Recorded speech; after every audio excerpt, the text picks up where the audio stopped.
మనం ఎవరిలో నుంచి వచ్చిన వాళ్ళం అనేది ఇప్పుడు మరి తెలుసుకోవాలి కదా. యోబు గ్రంథం చూడండి 33వ అధ్యాయం, యోబు గ్రంథం 33వ అధ్యాయం 4వ వచనం. యోబు గ్రంథం 33వ అధ్యాయం 4వ వచనం. దేవుని ఆత్మను సృజించెను, సర్వశక్తుని యొక్క శ్వాసము. సర్వశక్తుని యొక్క శ్వాసము. శ్వాస అంటే మన శ్వాస అంటే అర్థం అవడానికి దేవుడు ఏదో ఊపిరి పీల్చుకున్నాడు, ముక్కొంది ఊపిరితిత్తున్నాను కదా అక్కడ అర్థం. శ్వాసం అనగా మనలో నుంచి వచ్చే గాలి, మన ఊపిరి అని అర్థం. కనుక దేవునిలో శ్వాసము, సర్వశక్తుని యొక్క శ్వాసము నాకు జీవం ఇచ్చింది. నేను ఈరోజు జీవం కలిగి ఉన్నానంటే ఎవరిదది? ఆ శ్వాసం ఎవరిదట? నీలోని ఊపిరి ఎవరిదట? నీలోని ఆత్మ ఎవరిదట?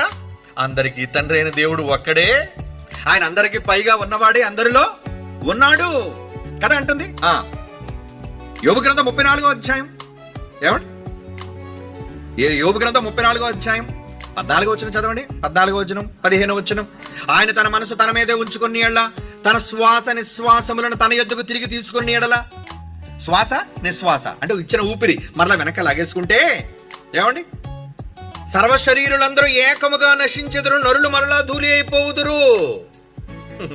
అంటే నరులు ఎందుకు ధూళైపోవాలి? ఏమండి?